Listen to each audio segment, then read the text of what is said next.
Okay, good afternoon, everybody. Thanks for joining us today in our new Saphir regular webinar. We have the pleasure of having Teresa Marrodán here with us. She's a senior staff scientist at the Max Planck Institute in Heidelberg. She's an expert in dark matter searches. And today she will tell us all the secrets about discovering dark matter with the xenon experiment. So thank you very much, Teresa, for accepting our invitation, and please go ahead with your seminar. Yeah, thank you very much for having me in this seminar. It's for me also a pleasure to have the opportunity to tell you about my research on dark matter and how we do it, how we look for the secrets of the universe with xenon. Yeah, so we look at the universe as Vera Rubin did many years ago, and then we figure out the dynamics do not behave as expected, and the most important or the most clear example, I'm sure you all know, is when you look at the rotation velocities of the stars and the gas clouds on galaxies. There you figure out that at large distances from the center of the galaxy, what you would expect is that the matter content is decreasing, so the rotation velocity should accordingly decrease, but this stays high, either flat, increasing with some structure. So there is a big disagreement telling that there is more adding to the gravitational potential than that what we see in invisible light. No? And this is just one of the many examples that there exist in astronomy. For example, there are the velocity dispersions of galaxies in clusters, gravitational lensing observations, or these collisions of galaxy clusters. In all these cases, it becomes quite clear that there is more matter than the one that shines. And even more important are the measurements from cosmology, looking at the photons emitted from the cosmic microwave background at the very early beginning of the universe, or when we observe the degree of a structure at the very large scales in the universe. No? And from there, we learn not only that we need dark matter to build the universe as we see it today, but also that this dark matter is about some 27% or so of the total energy content of the universe. Oops. And now that from these observations we see, okay, there is dark matter, then the question is, of course, what is this dark matter?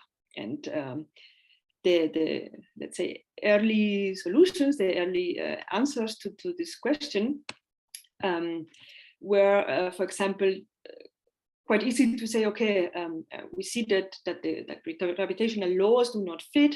What if we modify them? This has been done, and some of the observations indeed fit better, like the rotation curves, but this does not manage to explain all observables. And for example, to explain the CMB, it fails or need very unrealistic parameters. So it seems to be not the whole story. Other option would be that the dark matter is in the form of massive objects, these so-called MACHOs, or massive astrophysical compact halo objects. This was somehow popular in the year 2000, and those were searched for. Not many were found. And actually, meanwhile, also from Big Bang nucleosynthesis, we know that this cannot be, that there are baryonic matter in objects that do not emit too much radiation.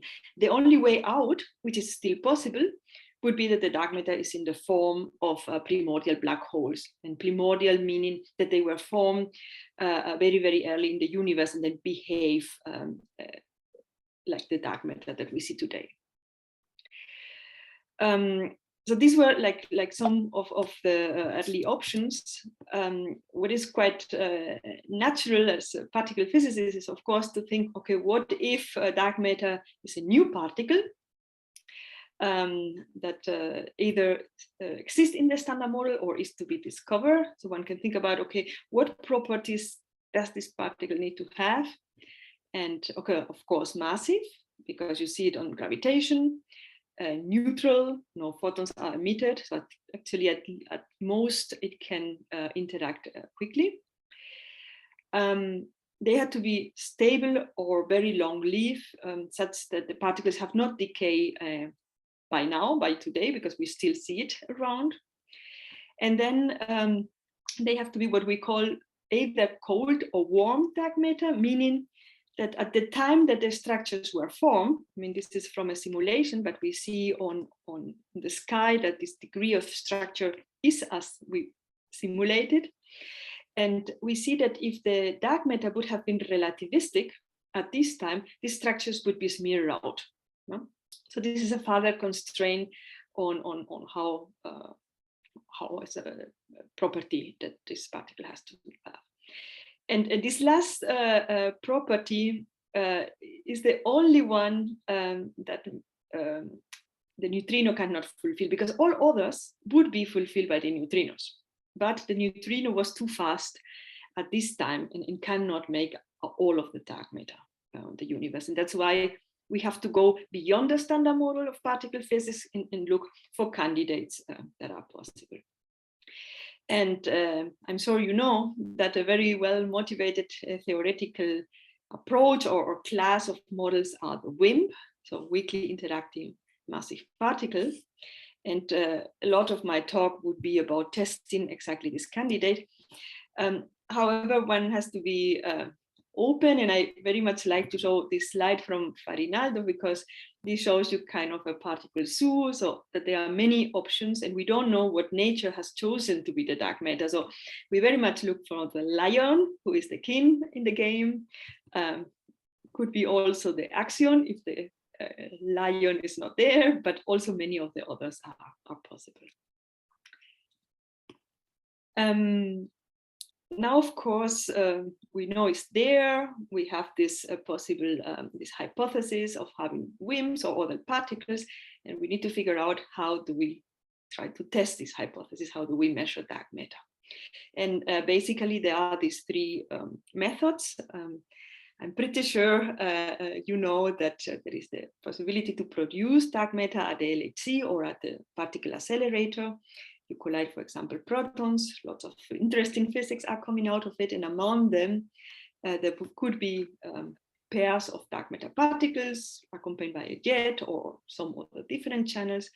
And this is something that is very much going on at LHC, a lot of searches in many channels, and so far no indication for a signal, but of course could still come.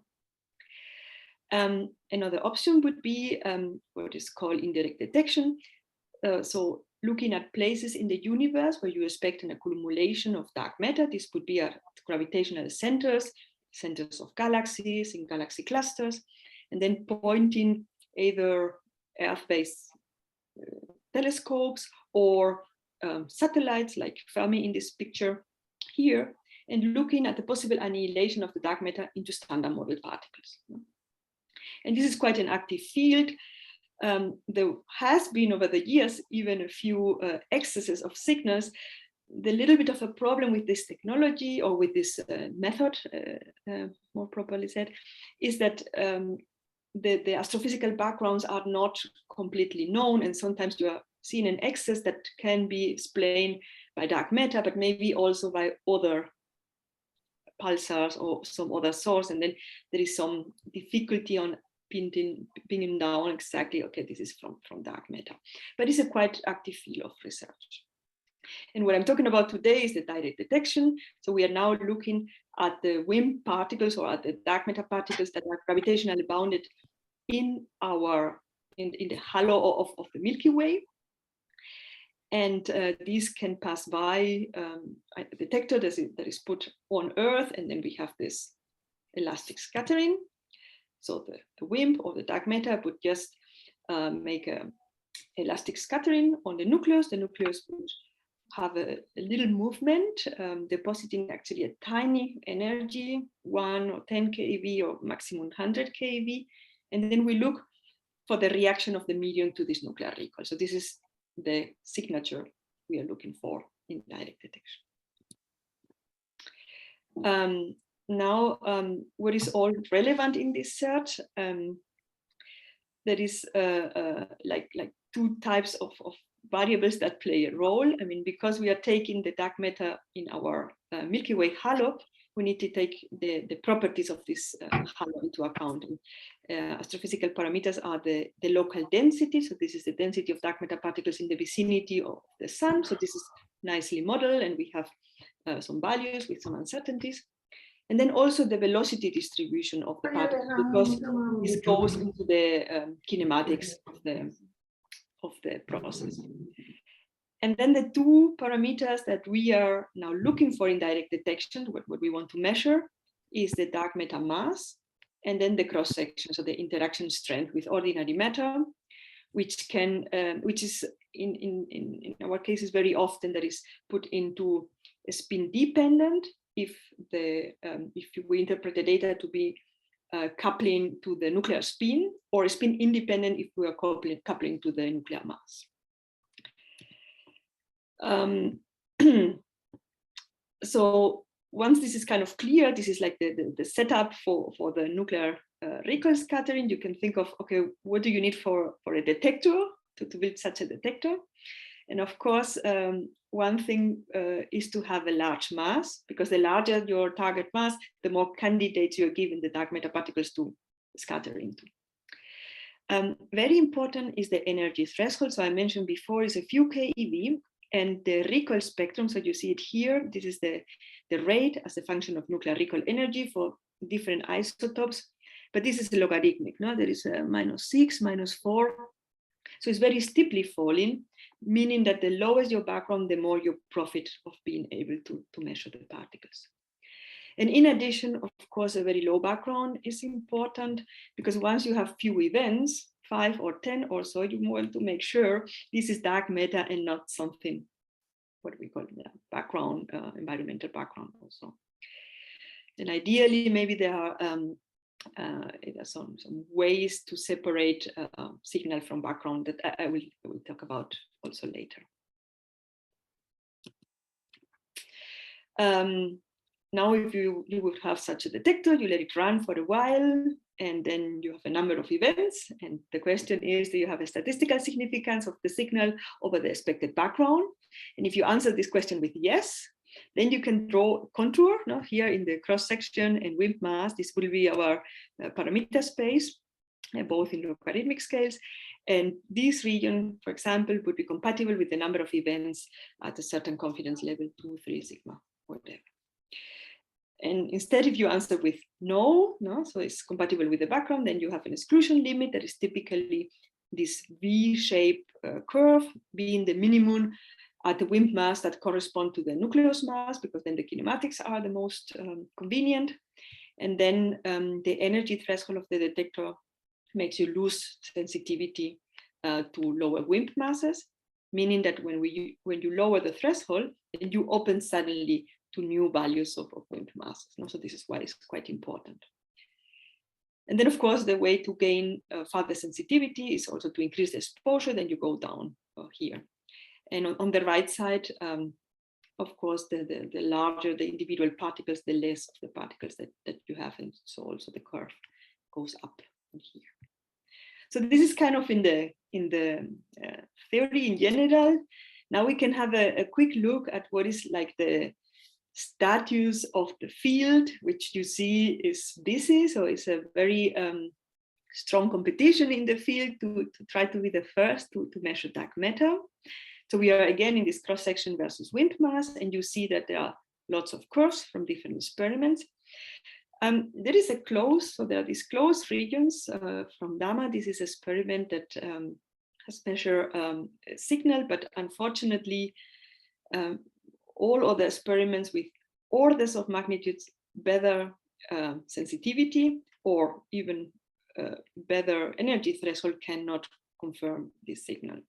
So as you see, all others are these kind of open curves at the kind of high WIMP masses. All these Panda X, Z, and xenon that I will talk about, those are liquid xenon detectors, are the ones that are currently have the best potential to reach a discovery in the next years. And then when you slowly go to lower WIMP masses, there are also other technologies that are more sensitive because they can reach lower thresholds. Cryogenic bolometers, for example, like CREST, are very competitive there.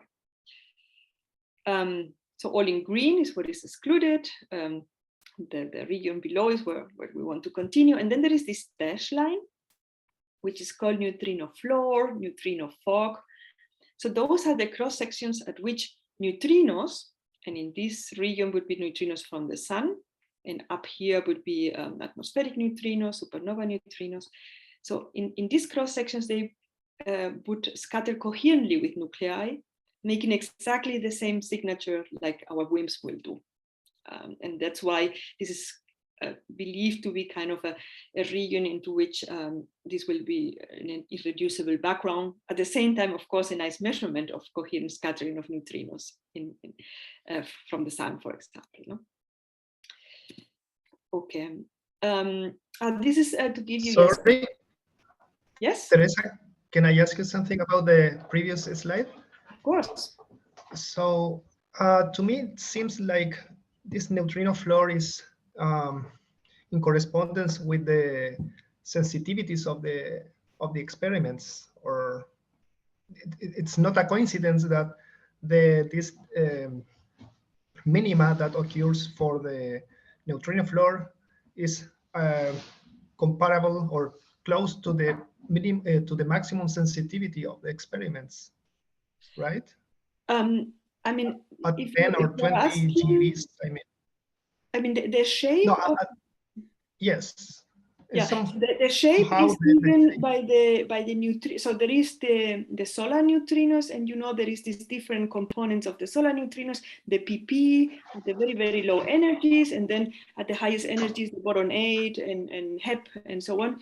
And this is what gives the highest energies are those here. And these are the ones that we expect to measure in the next years. So let's say the highest energy solar neutrinos, and then the spectrum of the solar neutrinos then steeply go down.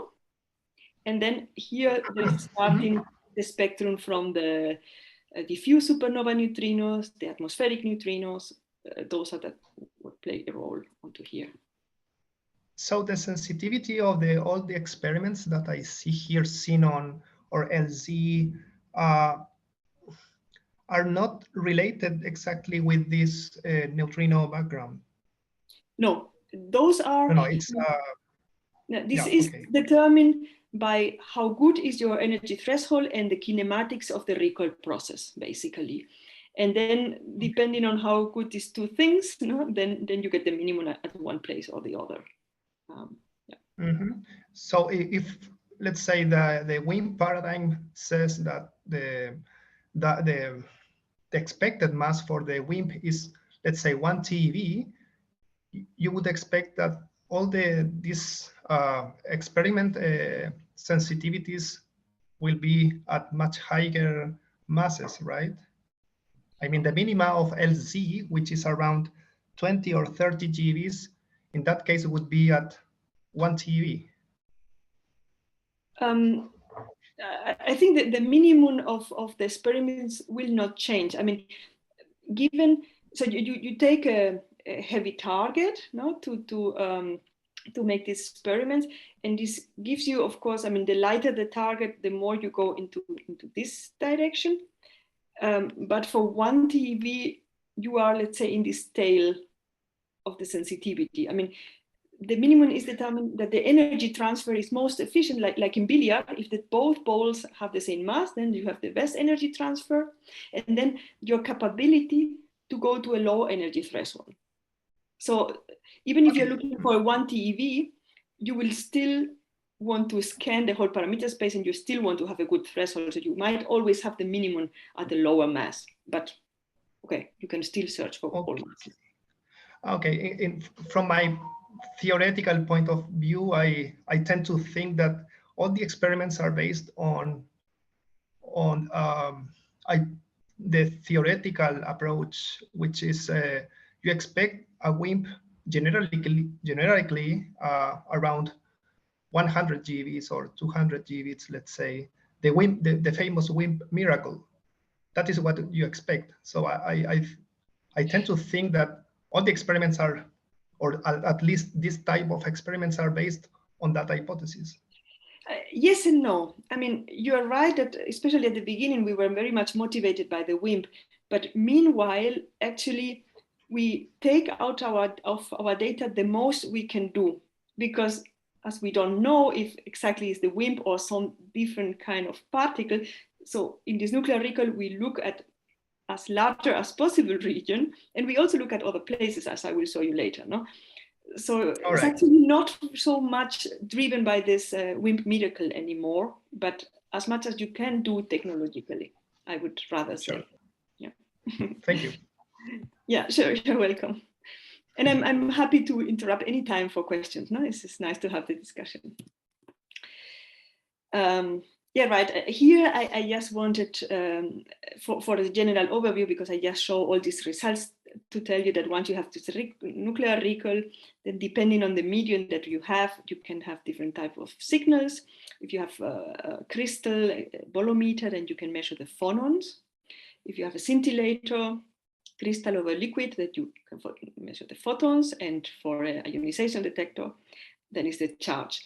And the nicest thing is if you can combine two of these signals, like for example, our experiment does, light and charge, because the signal yield for different types of particles, nuclear recalls or electrons, which would be background, are different. And then this allows us to separate signal and background.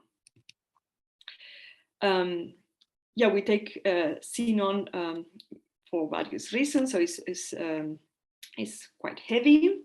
It has to be taken from the atmosphere when you separate all its components, and that there is a rest on the xenon. We operate it at the liquid phase. Here you see the phase diagram, so a little bit here between the gas and the liquid at about -100 degrees and in 2 bar over pressure. And the good thing is it has a very high density. So you can make a very compact detector. It's a small space, but a lot of mass. No? And also big advantage is that the ionization and scintillation yields are high. So you get a lot of quanta out of the energy deposition. And another advantage of the high density is that all disturbing radiation or backgrounds can be stopped in the outer layers of the detector, and then you take the innermost region for your analysis, which is clean in terms of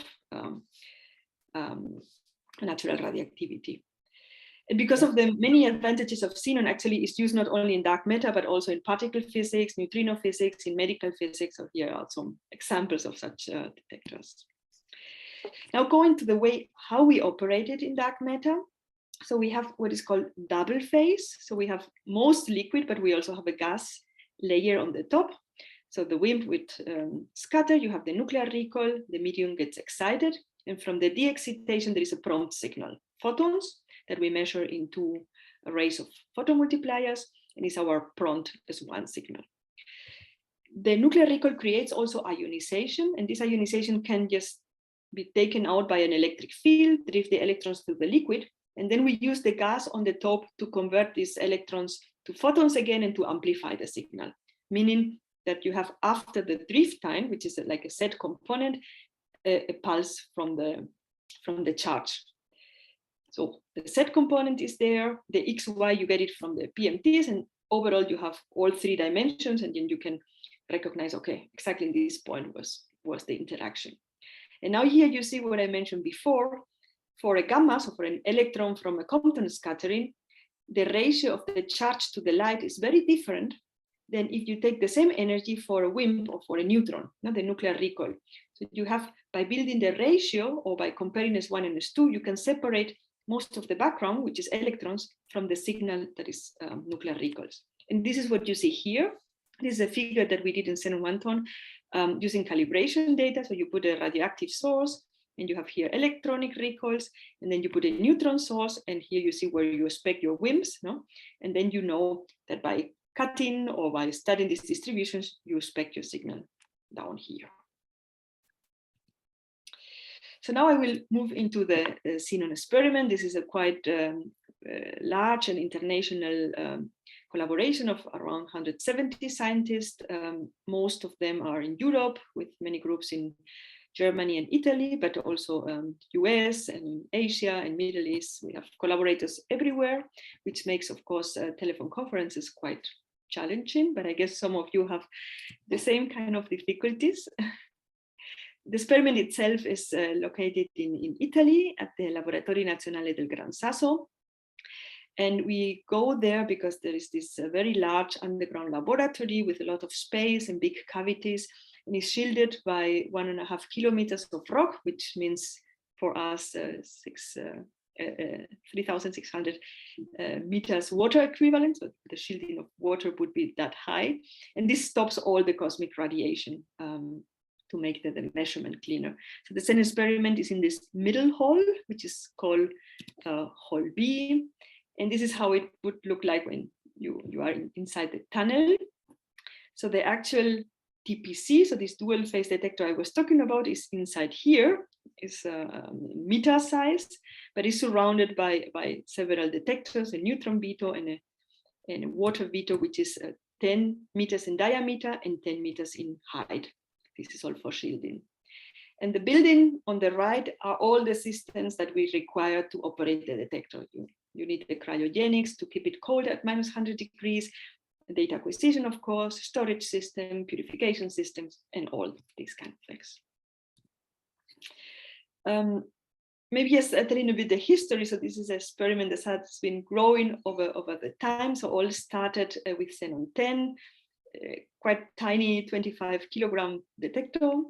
So when I joined the collaboration in 2009, we had Xenon 100. This was still quite small, 30 centimeters and 30 centimeters. And over the years, we have been growing. Xenon 1 ton and N ton is what is running right now.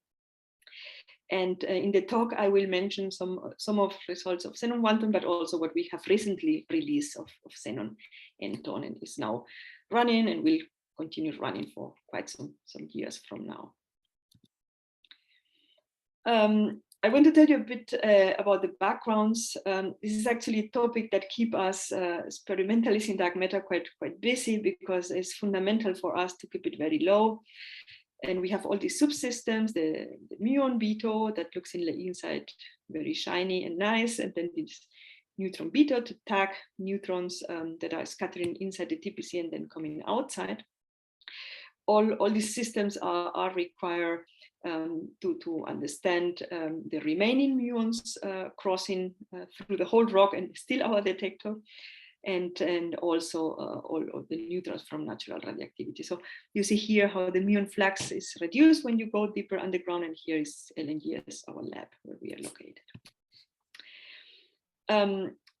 Here also I want to tell you what are all the components of these backgrounds, but maybe we can actually look directly to the figure. This is as an example also a plot that tells you like the different components of the background for Xenon 1 ton.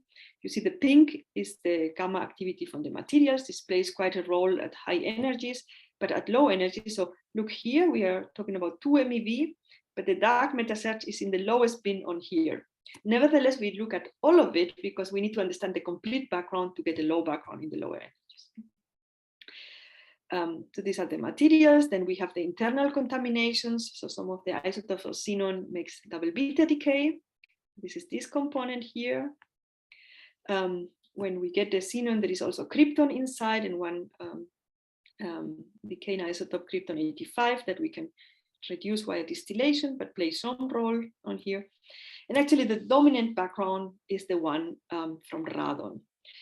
And this is coming from emanation. So in all detector materials, your whatever, photosensors, cables, Teflon, copper also, there are tiny traces of uranium and thorium. And in the decay chain of uranium and thorium, there is radon, which is a noble gas, then gets diffused through the material and gets into the xenon, and then keeps on decaying, making this red contribution. And radon is and has been the dominated contribution in xenon and in all liquid xenon experiments, so it's the one that we have to fight the most. And of course, here in between there were the neutrinos. This is also kind of an external background, but there is very little we can do about it, more like measuring it and trying to learn something maybe around about the PP neutrinos in this case at some point.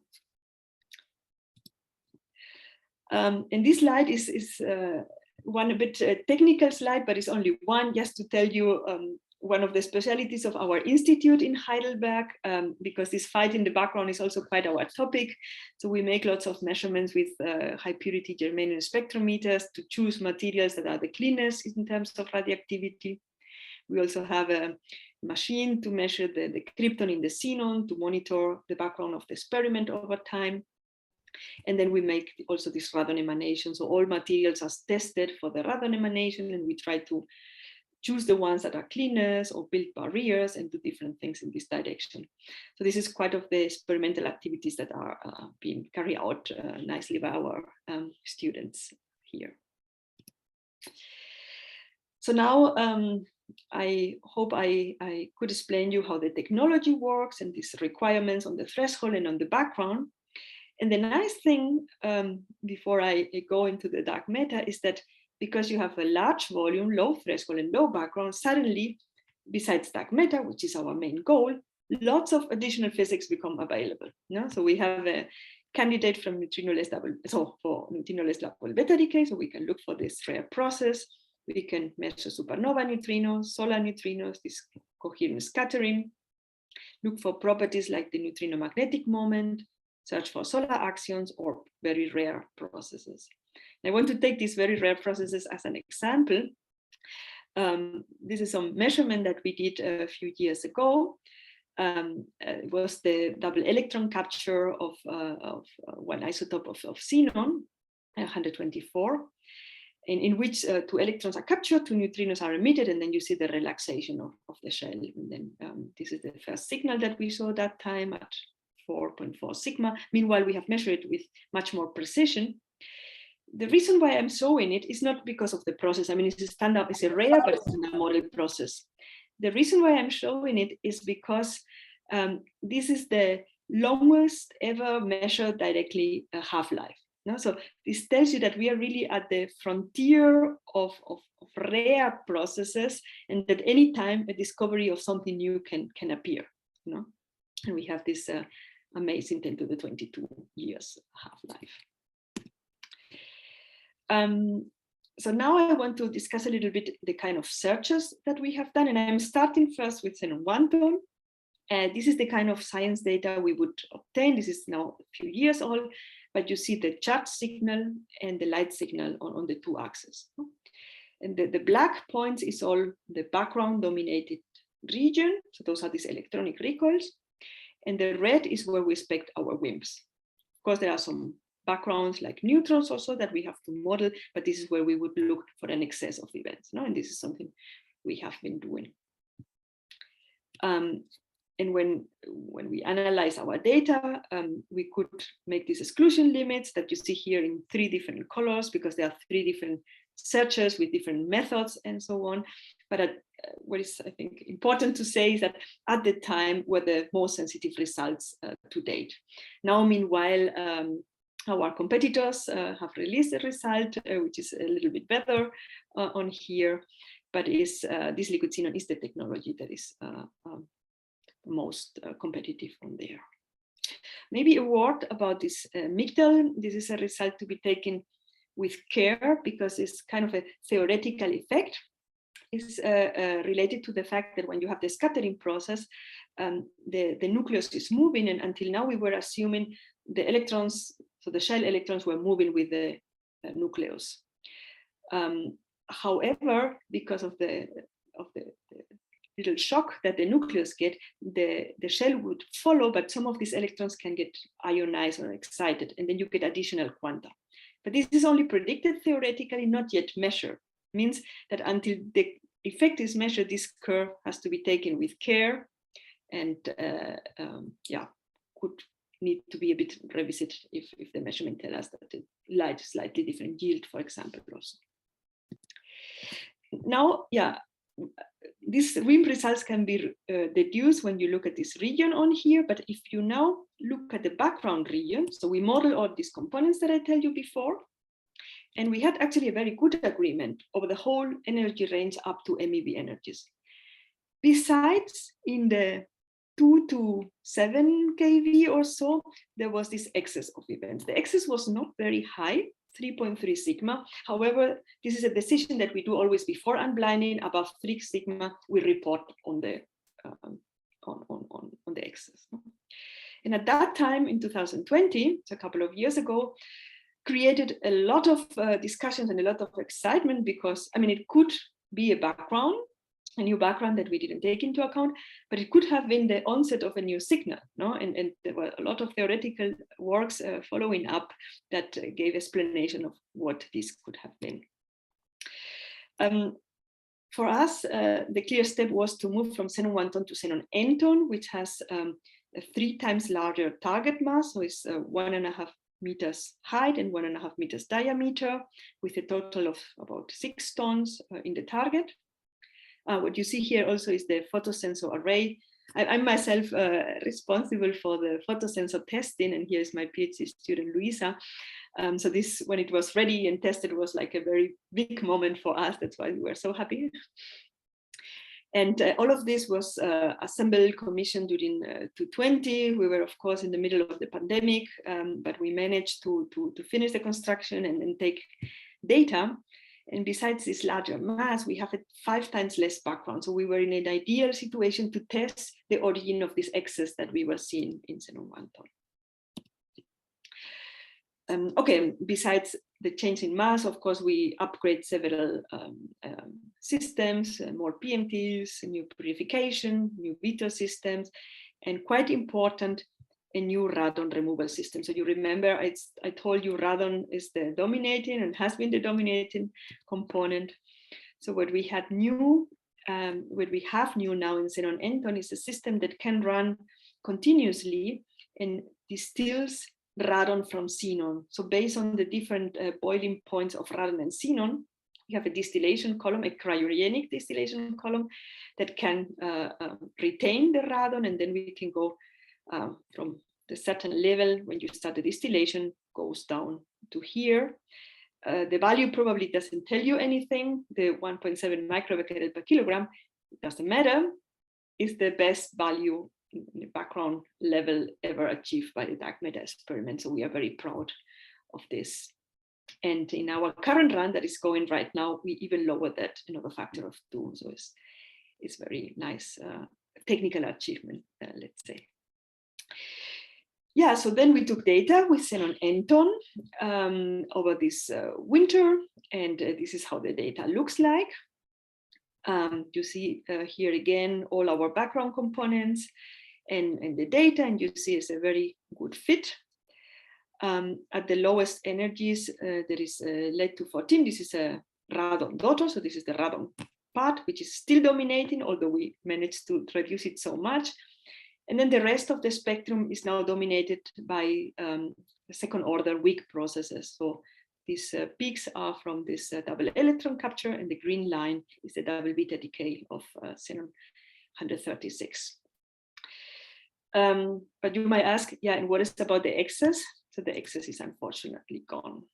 So you see here now overlapping xenon 1 ton data on here with the excess, and our new data at the proper rate is completely gone. Unfortunately, because it would have been nice to confirm beyond the standard model signal. But okay, this is what the data tell us. Maybe it was a statistical fluke. I mean, 3 sigma at the end is not very high. The hypothesis that we also have is maybe it was from tritium. This was a component that we could not constrain. We did not believe that it could be tritium, but it was not completely excluded. And we made a very good preparation of the detector for low tritium. So maybe this could be. Teresa, this is 1 year of running of the xenon NT? No, so xenon 1 ton was 1 year, so it's 1 ton year exposure. But xenon n ton is, we took as fiducial volume 4 years, and we measured 3 months also. Oh, so this is, so you are in 3 months, you basically excluded this. Yes, excess. because of the larger mass and lower background, we very quickly could clarify the story. And this was also our first science goal of this run. And now we continue running for looking for WIMPs and so on. Yeah. Thanks. Nevertheless, this is still the lowest background ever achieved. So we still could derive constraints on models that could have peak in electronic recalls at lower energies. No? And For example, if you would have solar axions with this kind of spectrum that you see here, and then these axions produced in the sun, you can detect them at the Earth via axioelectric or Primakov effect, and would appear exactly in this electronic recoil region, so we could constrain this. Or if the solar neutrinos would have a larger magnetic moment than that what you expect in the standard model, then instead of, this blue curve, you would have this pink for this value. So this is something that we can also place constraints into. No? And here you see some of these results. This is constraining the axion gamma coupling and the axion electron. So this is the curve that we place now. This was the excess in blue. And in the case of the magnetic moment, this is our constraint now. We have the best laboratory constraint. The results that are better are the ones coming from astrophysics. So you can make arguments of energy laws. So if you would have a larger magnetic moment, how much energy those objects would lose, and how the history of the evolution would change, and then you can make this quite strict constraints. And what we also do, Teresa, what is the mass of the axions that you are looking for? so we are looking for KV because this is the region of the spectrum in KV energies, and then you have the absorption of the axion, and then the emission of an electron with this energy. This is the region that we can test.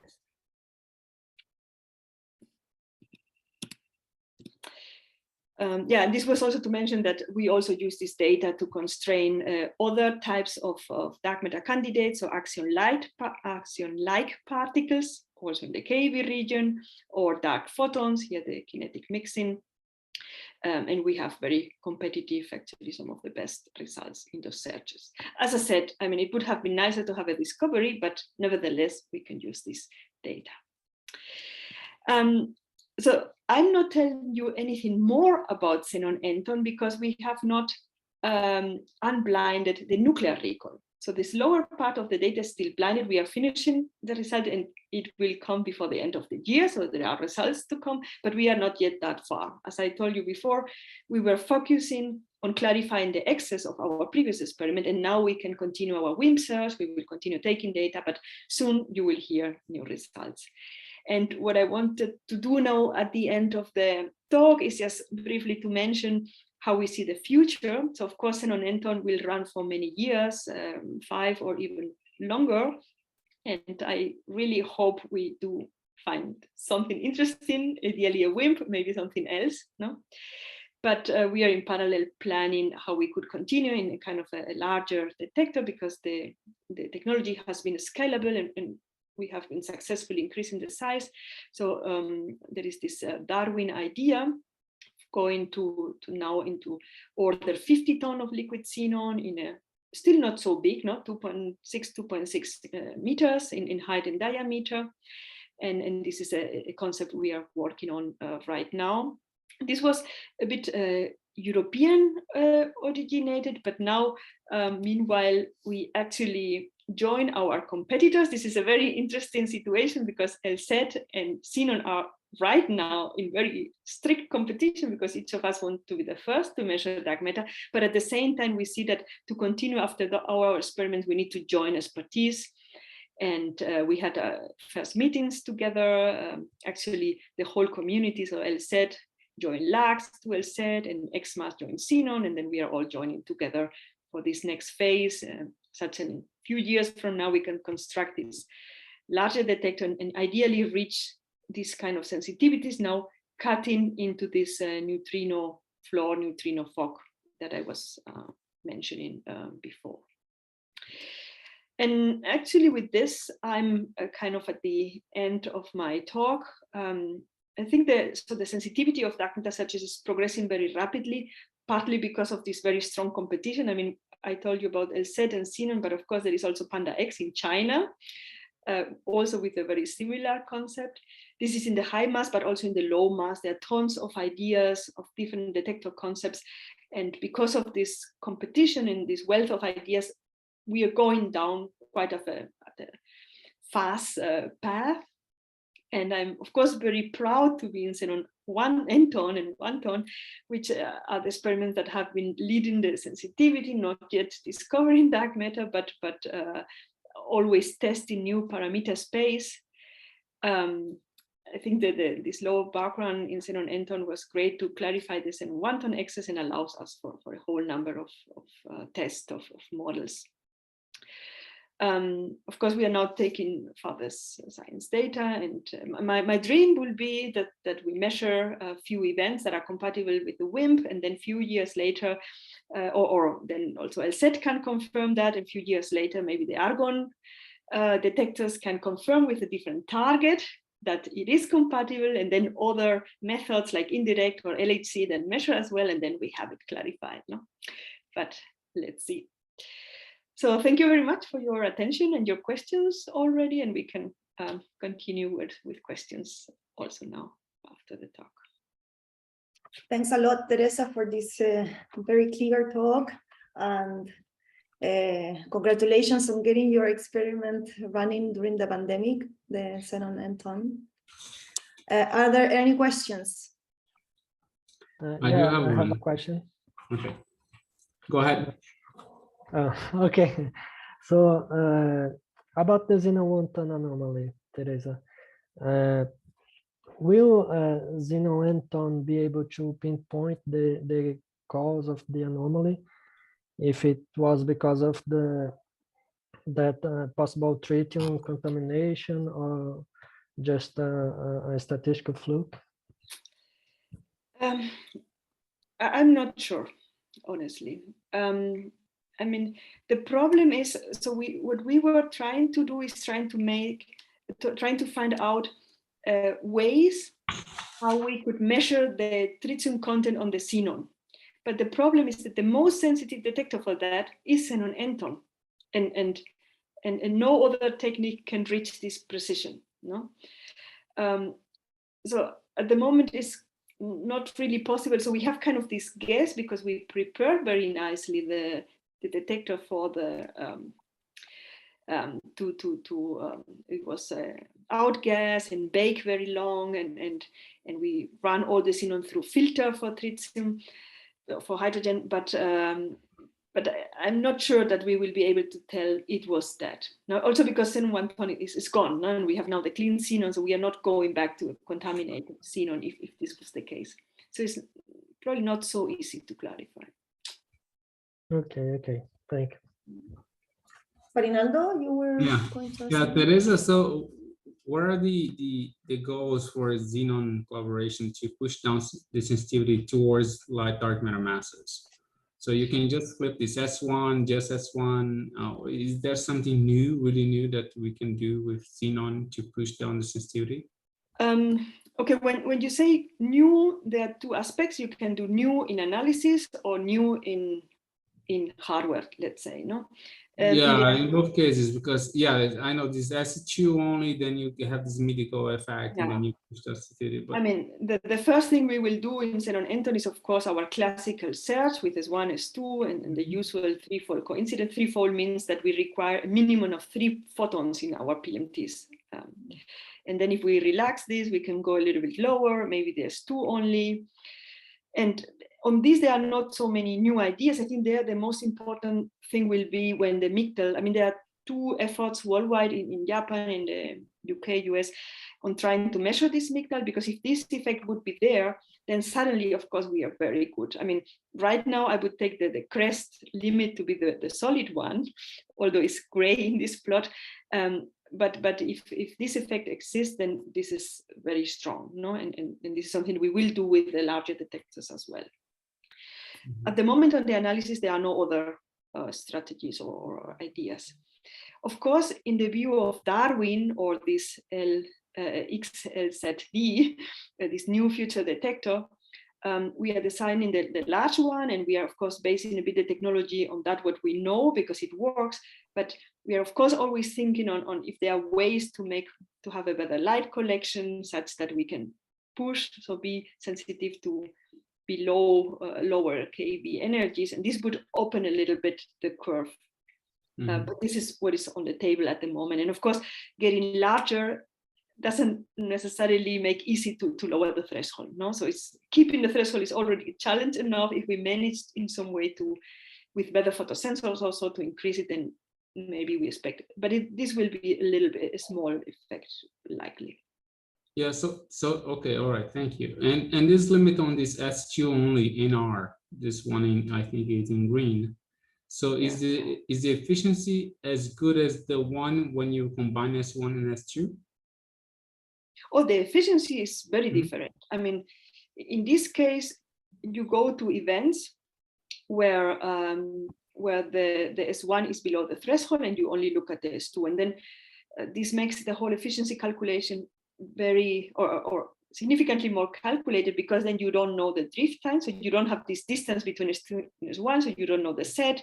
You have to reconstruct this based on the width of the pulse because of diffusion. I mean, in the case of xenon 1 ton, you see, so from the blue to the green, we just open a little space on here. But as you see, the twofold is more powerful than going to S2 only. You know? We will, of course, do this search again, but it's a small region in parameter space that gets open because of that. And something that is also very important in this S2 only, we have also the difficulty that we don't understand our backgrounds in S2 only completely, meaning that it's not a discovery search, but it's a limit placing search. No? And yeah, this is something we can do to exclude parameter space, but you cannot find the WIMPs with that method. Okay, thank you. Claudio. Yes, I have a question. It's a very nice talk, actually. One question was probably very simple to answer. Is if you use a nucleus which is lighter, I would imagine that you would have you will have a lower threshold, so you will be sensitive to lower masses of WIMPs. So why don't you use, for example, helium? Yes, indeed. I mean, you see it here. When you move from the black curve to a smaller target nucleus, then you move this minimum to the left, and then you open here to the low WIMP masses. But you lose sensitivity on the higher masses because the cross-section goes like A squared. Right. No? Yes. It comes at a price, but you can do this. And then all is a question of technology. No? I mean, indeed, there are ideas to go with helium. For example, what we have would not work with helium because helium would get into the PMTs. So for example, in the US, there is the idea of putting helium into the xenon or hydrogen into the xenon, such that the target is then those, no? And then you use the xenon as scintillator. No? But for that, you have to change your photosensors and maybe to do some solid state silicon PMs or so. Yeah. It's in principle a strategy to go to something lighter, and then you open in this direction, but you're losing on here. Okay. Yeah. Thank you. And my other question is more like a theoretical, what people call dark matter compared to hot dark matter to cold dark matter. As you said, it has to be cold at the time of structure formation. What time is that? When is that? So, so if you think about the history of the universe, no? So you have the inflation, and at some point the cosmic microwave background is emitted, and for some time you have like the dark universe, and at some point the gas clouds start collapsing and building stars and so on. And in the moment when this all is building, so all the galaxies, big cluster, and so on, the properties of the dark matter, because the dark matter are like the seeds, like when you grow crystals. So the dark matter is the seed to build the structures, no? Also for the baryonic matter. So at that time is the question, what was the velocity or the energy of these particles? Yes. And now, of course, it's more complicated than that, because when you have a dark matter candidate, you have a production mechanism. No? If it's for the WIMP, you have this freeze out, and there are many others. And then this tells you about depending on the mass and the mechanism, what kind of, if the particle was relativistic or not, no? And this is what plays the role of being cold, warm, or hot. Right, but say, I understand that one can see some, small fluctuations in the cosmic microwave background.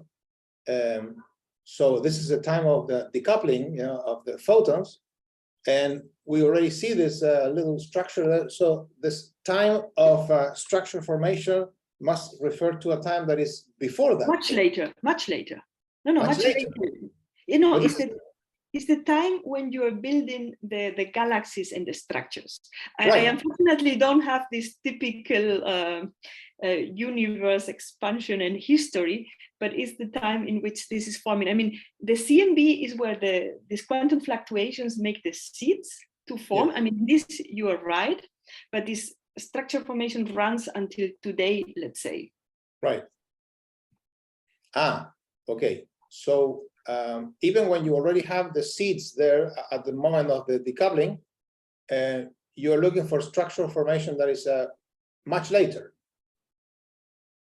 I mean, I'm also not an expert on structure formation, but my understanding is, of course, you start building the structures, no, and it's in a hierarchical way. And already today, I mean, also today, there are formation of new stars and new structures, but the process went from these dark ages, what is called dark ages, until today. Yes. And if the dark matter would be hot, the type of galaxy clusters you would build would be all significantly more diffuse. And this does not fit with what we observe. No? And this is what makes this, and this is what tell us that the neutrino cannot be dark matter. Mm-hmm. Yeah. Okay. So, I hope I could answer approximately. No, I know I think the answer is complicated. Yes. I understand. Okay, thank you. Yeah. Any more questions? I have a question related to the actions searches. For instance, you showed this plot, the cross section of a WIMP with the nucleons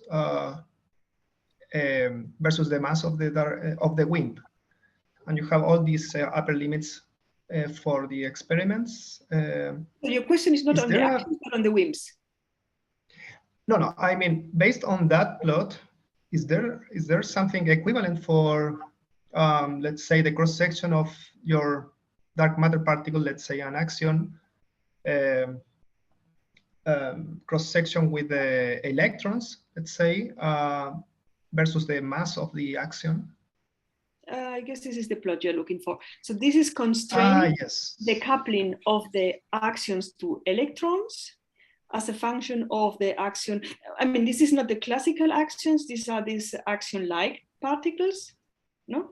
And then we have if the dark matter would be these axion-like particles, then you would get them absorbed into the xenon and emitted in an electron, like I said before for the solar neutrinos, or axioelectric effect.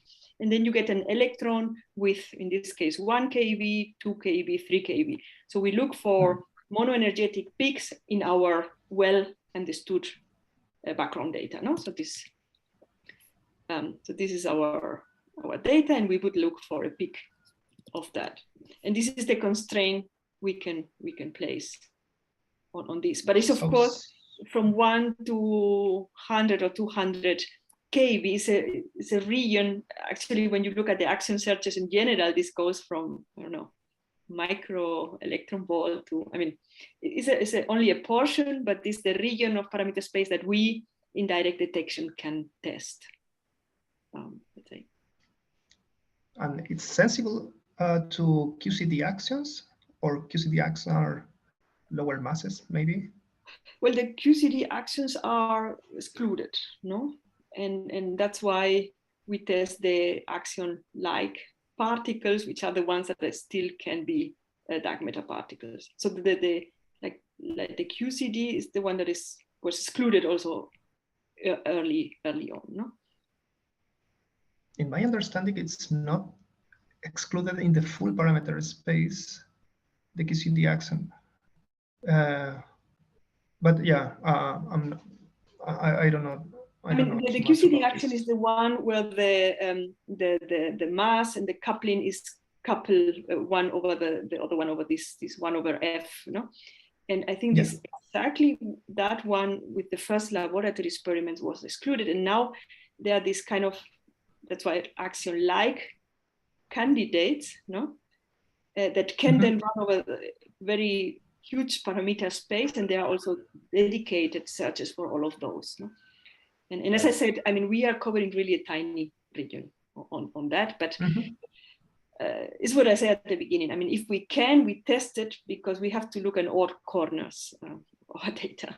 Yeah, sure. Thanks. Okay, Claudio, thank you have another question, or the hand was raised no, from sorry, before?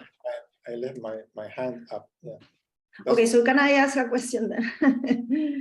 Since you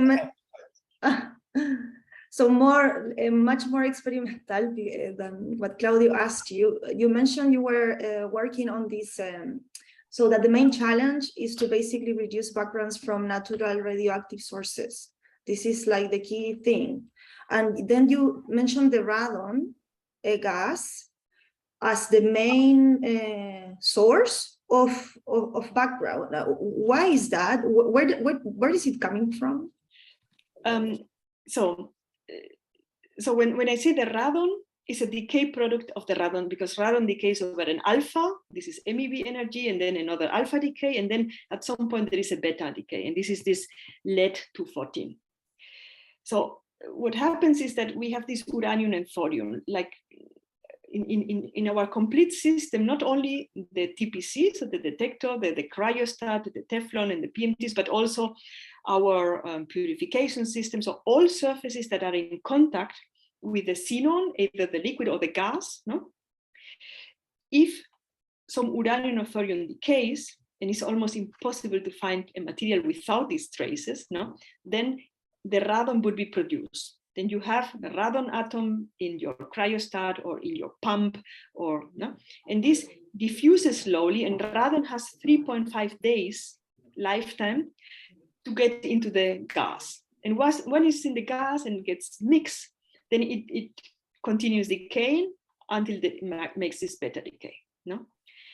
And so what we try to do is to find ways or to find materials that are low radon emanating. And another thing that we are developing now at the Institute is that we try to build barriers, like we are trying to coat copper on top of stainless steel, a very tight copper layer, such that when the radon decays, copper is also very clean. So when the radon decays in the steel, then it gets trapped, cannot get through the copper, and then you don't get it emanated. But to a certain degree, you can try to avoid it, but you have all these sensors and electronics and cables, and all has traces of uranium and thorium, so you get this emanation. And that's why at the end is the one that we are to fight. And we have to fight, yeah. So this sort of material screening, I mean, this is was done for the xenon, the 1 ton, or this is something. It was done for 1 ton. It was done very, very in detail for xenon N ton, and we will continue doing it because you always want to find the cleanest materials. Thank you, Sergey. Yeah, hello. Yeah, thank you for such a very nice talk. Well, but yeah, okay, I would like to ask about the double beta decay program at Xenon. What is the current limit on the half-life from Xenon 1 ton? Yeah, I mean, so we have, you see it here, the double beta decay of 136, and we have performed with Xenon 1 ton. We put a paper, I think last year, and we have a lifetime, I think it's 10 to the 25 years. I don't remember exactly, but it's like an order of magnitude or so less constraining than the experiments that are dedicated to double beta decay. So compared to EXO 200 or to Kamlan, especially to Kamlan 10, those are designed and dedicated to double beta decay, and they are more sensitive. No? We are kind of emphasizing a little bit that we can do this because we can do it for free. No? So those are experiments that are built especially for this channel, of course, optimized, and are also large and expensive, but we get it as a, by the way, we also make a limit on double beta decay. And the interesting thing is once we go to this very, very large, for example, Darwin detector, no, it has 50 tons of xenon, and the relevant isotopes, we have 3.5 tons without any enrichment. I mean, the other experiments typically have to go to centrifuges, enrich to 90% also, which is very expensive and also hard nowadays, no? And for us, it comes with the xenon, there is the isotope, and we can just do it. And this Darwin could be competitive, not as good as this future Nexo, but not so far away from the sensitivity point of view, and we have it for free. So this is kind of the summary of the topic. Yeah. So then you cannot observe 2 neutrino double beta decay, right? As like NEMO detector did. So it is. No, we cannot make xenon is the density is too high. We have a density of 3, no? So the traces are very small, and we don't have the position reconstruction. We do it over a spectroscopy. So we look for a peak like that, but at the 2.5 MeV. So I don't have the plot here, but it's on the very high end of our spectrum. Yeah. Yeah. Okay. Thank you. Seba? Hi, Teresa. So I'm seeing, for example, that plot, and I can see from the error bar that it doesn't change with energy. Should it change if we increase the size of that range, or is it that it doesn't change? I mean, the error bars here are the statistical error bars from the data point, and because they are all at the same level, they have kind of the same size. And then, of course, they depend on the binning. I mean, if we, of course, I don't know what direction is your question going. For some of the tests, we would combine larger bins, but because we wanted to test, this is on the one, so 0 to 140, and we are testing our background model here. We have this binning, but when we go to here, no, so we are zooming into 0 to 30, and then we have accordingly depending on the bin size. It's related because you said that you're using a selective material, the xenon, and of course you have like a different like sensitivity at different energies. I think that you show like some gases at the beginning. So I thought that also like it should also depend on the energy that you have. I mean, when, for example, if you go much higher in energy, we have also significantly higher rates, and then the error bars go down. Let me think. At the very beginning, I had this example from, this one from xenon. So we are looking now at this region down here. No? So if you would go here at the 1 MeV or so, where there are these lines from cobalt 60 and potassium 40, and so there we would have, of course, smaller statistical error bars because we have higher background. But I don't think this is what you want to know. Yeah, exactly. Like I didn't remember the range of that plot, but it was because of that. Yeah. And this is Monte Carlo data, but this is the end point of the double beta decay, and here in this region is where we will be looking for the neutrinoless double beta decay peak. No, and you see we have some background there, and exactly this experiment dedicated to these experiments, they have a bigger effort to suppress this purple component, which for us, because it's so low, we have to control it, but it's fine. But the other experiments make it better, let's say, in this region. Okay, great. And another question, last one, is that I can see that there are other experiments, for example, as slugs that they use xenon, and just like the one that you were showing, you're trying to get bigger and then bigger because you need more xenon, so you have like more capacity to have these interactions. There is any other way, like not using xenon or changing the experiment a little bit more, like not using PMT or something like that, that you think that could be more sensible in the future?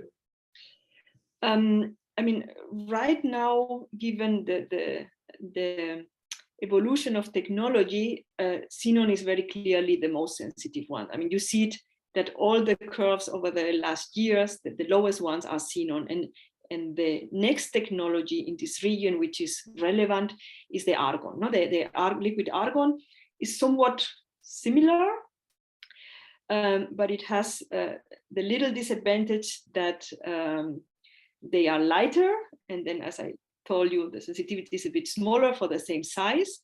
And then also technologically, because they are colder and photosensors in colder, they have stabilities and so on. So they have been technologically behind us by a couple of orders of magnitude. Of course, now, especially with this synergy with Dune, no, the liquid argon is getting speed. And actually, I very much hope that they get to our sensitivities, because in case of a discovery, it's very, very important that the different technology test the signal.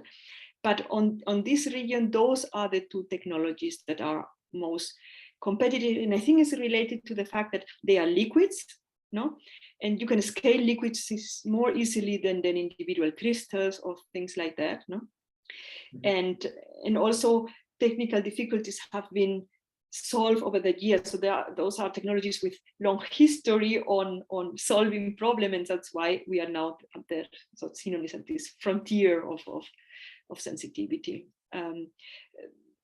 What is more, where you could discuss longer would be in this region. No? Here there are great ideas with like CCDs, for example, or if you look at the spin dependent, there are bubble chambers using fluorine, no, that have very, very good sensitivity. So if you remember these bubble chambers that were used for high energy physics many years ago, no, that they were like outdated by the gas detectors, but now are rediscovered for dark matter, because you can tune the liquid such that it's not reacting to electrons or gammas, but only to high DEDX, no?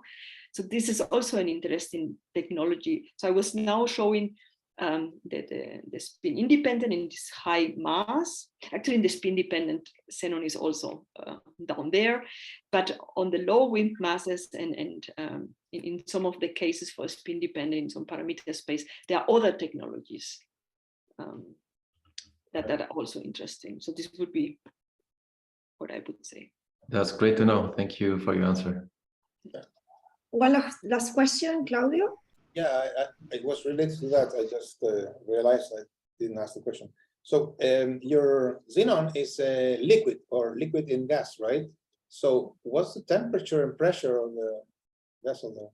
So we operated at -100 degrees and at 2 bar.